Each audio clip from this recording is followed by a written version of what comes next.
So continuing my series going over all of the information we have for the second Diablo 4 expansion, Lord of Hatred, we come to what I think will be the system most added to in the future of Diablo 4, this being the Horadric Cube, which is really bringing crafting and item modification into the forefront of Diablo 4. And we've actually gotten a good amount of information on how many different options this thing's actually going to have. Now, the Horadric Cube is the new big crafting system coming with the expansion, and this is where pretty much all crafts, all item modifications will be going in the distant future. Pretty much everything that pertains to item crafting or modifying a piece of gear or anything even close to that is probably going to be added into the Horadric Cube instead of having some new NPC or some new UI somewhere. And I'm not just saying that as an assumption, because we have gotten it confirmed that this system was specifically developed to be able to easily be added to. One of the developers specifically talked about some of the back-end stuff to where the Horadric Cube is just very easy for them to add new recipes, new crafting, new gear modification to. And because of that, I do also think it's a much higher possibility that going forward for the future of Diablo 4 seasons, there's going to be a higher chance that we get some new season-specific either gear modification or new item crafts that are only specific to that season that will more than likely be incredibly strong. For instance, we got Sanctification in a previous season that was absurdly strong in that season. You could get the unique effect of mythics on any other piece of gear and just a ton of other crazy stat increases. And something like that could be added to the cube as a season specific thing that then leaves after that season is over so they can make it incredibly strong. But when looking at how the system is going to be on the launch of the expansion, we've actually gotten a good amount of information on it. And as we go through all of these different recipes for the Horadric Cube, keep in mind that there are going to be a ton of new items that I think are almost specifically added into the game just for the Horadric Cube. Like there's going to be a ton of new materials, resources, much rarer items to go farm that are specifically there to be used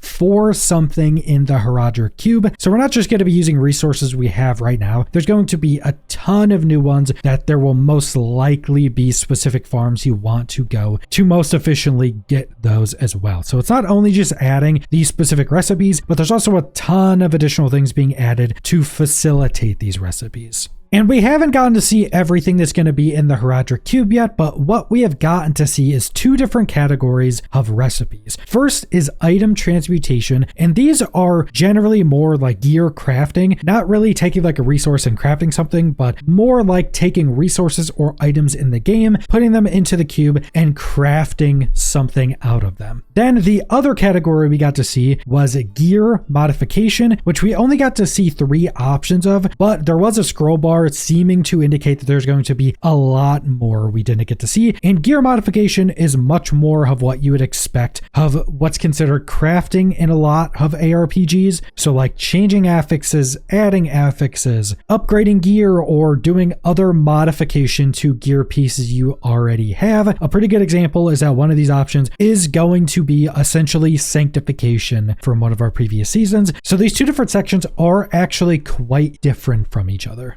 So let's start off by just going down the list of these recipes we've gotten to see. So under item transmutation, we got to see amalgamation, which you transmute several of the same item to upgrade it, limited to certain specific consumables, socketables, and dungeon keys. And there will more than likely be new items of this. And since I also mentioned socketables in this, I'm presuming this is where gems are also going to be going and maybe runes, because we do know that there are going to be more gem crafts in the Horadric Cube. And it sounds like there's going to be more gem options than we have right now, because realistically right now gems are pretty limited. Pretty much everybody's just running like triple diamond in their jewelry, and then you usually run 2 sets of 2 runes, and then everything else's main stat increases on your armor. So it seems like they're also adding more options for gems that'll probably be a part of this craft specifically. And then you have dungeon keys, which these are probably going to be heavily changed, because I don't think the dungeon keys we have right now now necessarily translate super well into the new warplane and difficulty systems we're gonna have. So more than likely there's going to be a lot of crafting or different modifications to dungeon keys, or more specifically endgame activity keys. And I'm also curious if there's going to be like more elixirs or incenses that we can craft through the cube and through this recipe as well. But then we have 3-2-1 transmutation. Transmute 3 equipment or talisman items of the same type into a new item of that type. So this presumably would be like 3 daggers or 3 helmets or 3 of the same charm or something like that, and you're turning them into a new randomly rolled version of that item. My presumption here is this is just to pick up all of those somewhat useless items you would normally leave on the ground or just salvage, to be able to get more rolls out of it. Like, let's say you're looking for a much better rolled version of a pair of gloves. Well, now any pair of gloves you pick up is worthwhile in picking up, because you could just store them in your stash for a bit and go and craft a bunch of them and transmute them into new, potentially randomly rolled versions of that. You're essentially just taking the items you're already getting and having an actual use for them. Even if it's going to be something completely randomly rolled, you're still getting more out of the items than you have previously, which I think is just an upgrade in every way. Then we have recycle uniques, which I think is actually one of the best options in item transmutation I've seen so far. This is transmute 3 of the same unique equipment items or charms into a new version of that unique. So at a baseline, you just take 3 of the same unique, let's say it's one of your class uniques, put it into the cube, it would spit out a new randomly rolled version of that unique. So if you're doing a boss farm, you have a ridiculous amount of boss layer keys, and you're just looking for a better rolled version of one specific unique, instead of either leaving those uniques on the ground or just going and vendoring them all, you will now want to be picking up every single one of that unique, no matter how bad the roll is, because you can just put it into the cube and get more out of everything you're doing in the game. So every single one of those uniques that drops that's kind of useless and before you just throw on the ground, now it's essentially a third of another randomly rolled version of that unique. And we don't know if there's going to be any other parameters. Like, we don't know if you put 3 uniques with greater affixes on them, if it'll spit out another one with a greater affix, or if it's all just going to be completely randomly rolled. Not exactly sure on those parameters and specifics. A very good craft in general to, again, just get more use out of the loot you're actually getting. Then we have upgrade to legendary. So transmutes a rare equipment item into a random legendary of the same type. Now this one's a bit different because it's going to take 1 rare item, that's it. Then it's going to take some enhanced primordial dust and some raw primordial dust to turn it into a legendary. So you're not putting in like 3 rares to turn into a legendary, it's also using new resources. And my presumption is that these new resources are probably things you're just going to be getting over time. There will probably be ways to farm them more specifically, but if you're just doing general content in the game, you'll probably be getting some of these items. So over time, you'll just be able to start using them, build up a bunch of these rare items, turn them all into legendaries to try to get some better rolls or get some things that you're actually looking for. This also just allows you to target farm things more specifically. Let's say, again, you're looking for a much better rolled version of gloves. Well, now just on top of every legendary pair of gloves being able to be used to transmute into a random new one, now any rare pair of gloves you could potentially pick up and turn into a random legendary if you have these additional resources on top of it, just making pretty much any item in the game that will be dropping have some use for it. Now, we only got to look at one gear modification specifically, and this is add affix. So adds a random affix to an item. But then you can also use tuning prisms to modify the category of affix that's added. So this craft requires 1 normal, magic, rare, or legendary item. It costs some coarse primordial dust and some raw primordial dust, and you can add a random affix to that item. Now, at a baseline, this seems to just be adding another affix to every single one of your pieces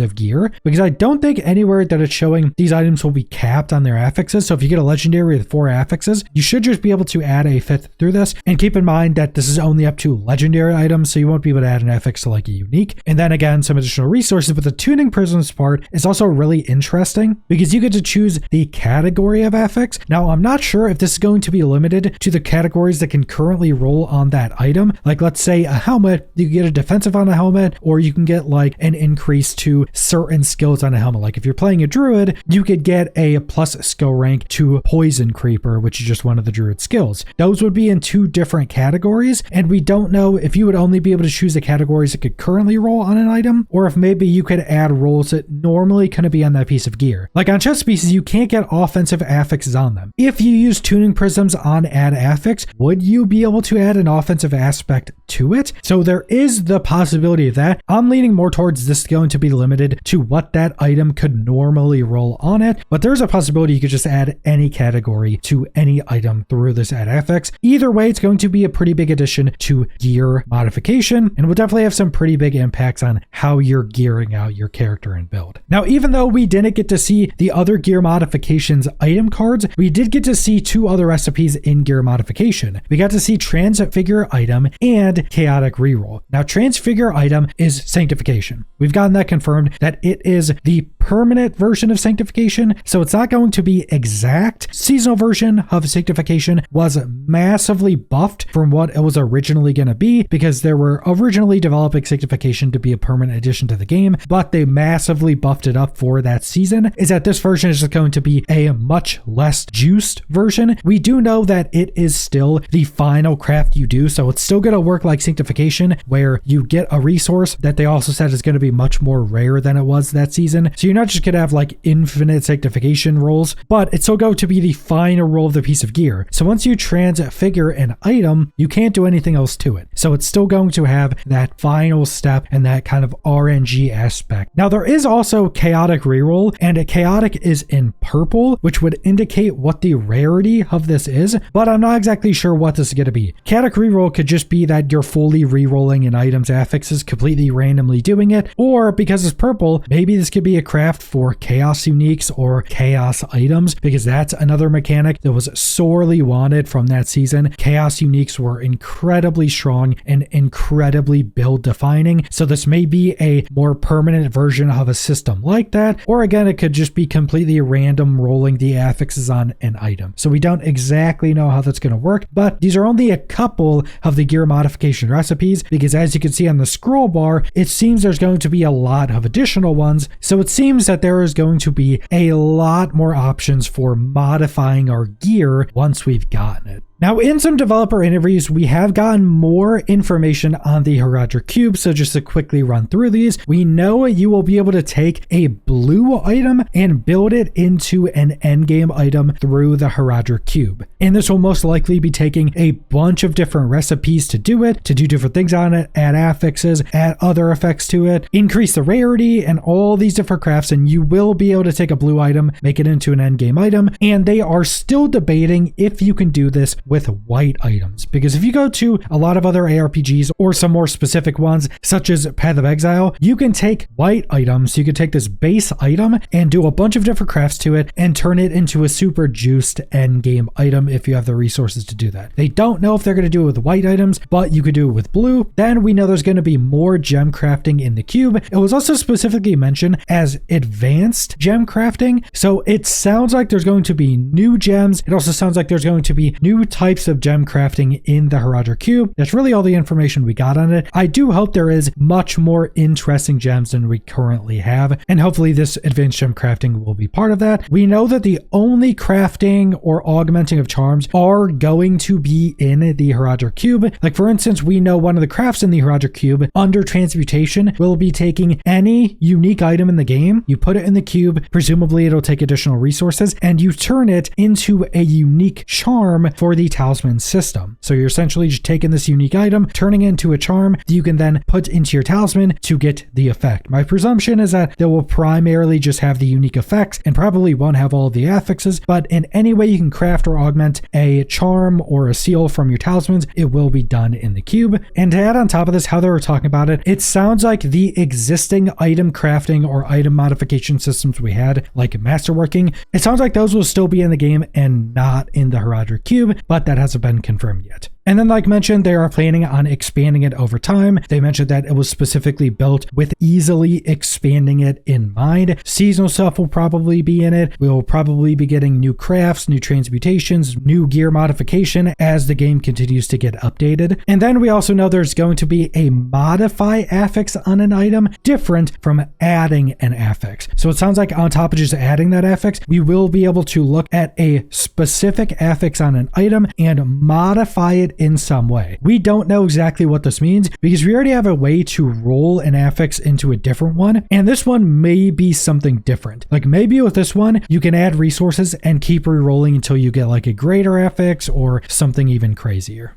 And the developers did also mention that they are pretty specifically building this Horadric cube based off of the Horadric cube from Diablo 2 and not the Kanai's cube from Diablo 3. Now they do all share a little bit in common, but because they're basing this and being inspired from the Diablo 2 Horadric cube, I think some of the things from the Diablo 2 cube we could probably expect to see in this version or expect to see added somewhere down the road, because there are just dozens and dozens of different really interesting crafts from the Diablo 2's version. There will definitely be more of those added over time into the Diablo 4 version, obviously being if they fit into the game of Diablo 4. So this system is definitely going to have a lot more tied to it than I think a lot of people are giving it credit for. And even though some people aren't realizing how crazy this thing is going to be, I think this is still one of the most hyped things about the expansion. I think so many people just want more gear modification, more item crafting like in Diablo 2 or even like in other ARPGs, that I think this is definitely going to be one of the most hyped parts of the expansion. But that's all I want to go over, so thanks for watching.